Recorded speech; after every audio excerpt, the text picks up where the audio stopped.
الإخوة والأخوات الكرام، الجمع الكريم، السلام عليكم ورحمة الله وبركاته.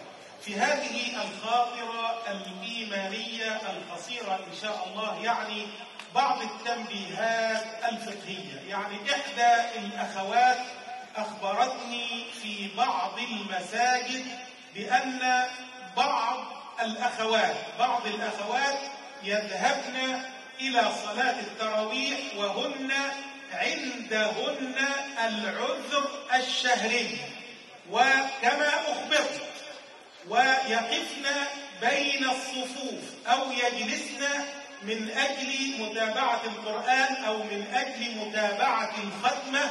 وهذا الأمر تحديدا حتى لا نتوسع في حكم دخول الحائط المسجد يجوز أو لا يجوز. أنا الآن أتحدث عن نقطة معينة، جلوس أو وقوف الأخت الحائط بين المصلين في خلال صلاة التراويح من البداية للنهاية لمتابعة القرآن، وتحديدا في قاعة الصلاة، فهذا لا يجوز عند أهل العلم حتى في المذاهب الأربعة. في كل المذاهب الأربعة لا يجوز للمرأة الحائض أن تجلس بين الصفوف مع المصلين وتستمع للقرآن.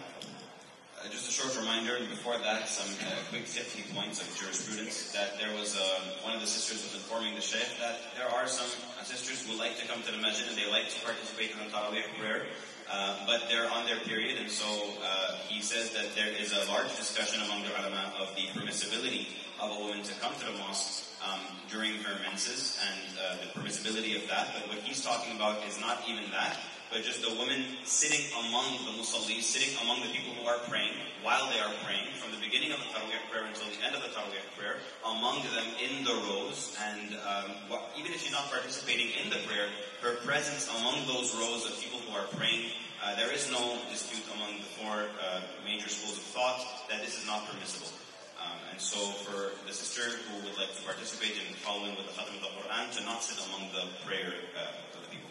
يبقى هذا الأمر محل اتفاق عند أهل العلم. خلي بالكم، بخلاف دخول المرأة المسجد لقضاء مصلحة، لعقد، لمواساة، لتعزية، لدرس علم مهم ربما لا يتعوض بالنسبة لمثلها، هذه الأحكام أنا لم أتحدث فيها الآن، إنما تحدثت عن مسألة معينة.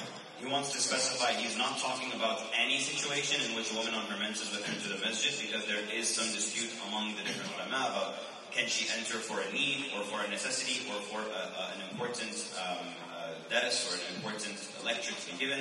And so this is not the topic he's talking about. This is not what we're discussing now. Strictly talking about a specific situation in which a woman will be on her menses and will come and sit among the people who are praying to follow along with the Quran. There's no dispute about this. طيب، الشيء الثاني أو الملاحظة الثانية، برضو إحدى الأخوات أخبرتني بأن بعض الأخوات من بناتنا أو من أبنائنا أحيانا ينشغلوا أو ينشغلن بالهواتف الذكية أثناء الصلاة، وهذا الأمر يا إخوة لا يجوز كذلك. He was saying that there are some people who also have informed him that there are some of the people who are praying. In their prayer, they are using their smartphones. So they're using their phone during the prayer, and so this, of course, is not appropriate.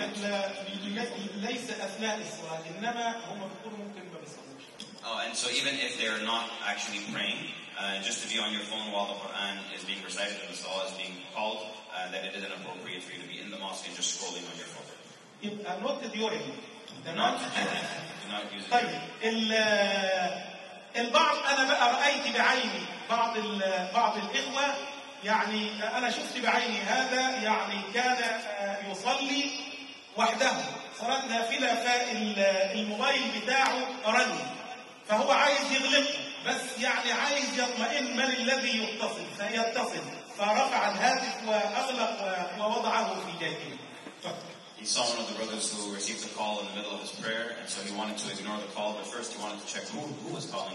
And so he removed the phone from his pocket and he checked the caller ID, and when he figured it wasn't important, he put it away and continued his prayer.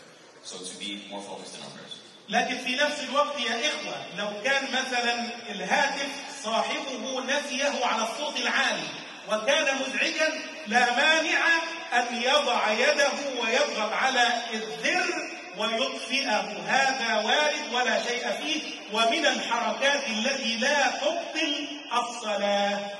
And to the contrary, if someone actually has their phone on loud and forgot to put it on silent mode and it rang during the prayer and it's actually bothering the people who are praying, in this case it is actually good for him or her to put their hands in their pockets and stop the ringing of the phone by pressing the ringer tone.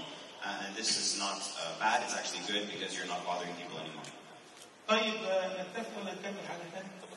طيب آخر شيء برضو إحدى الأخوات سأل سؤال وهو سؤال مهم في زكاة مالها. قالت لي: هل أجمع يعني زكاة المال على ما لدي من ذهب؟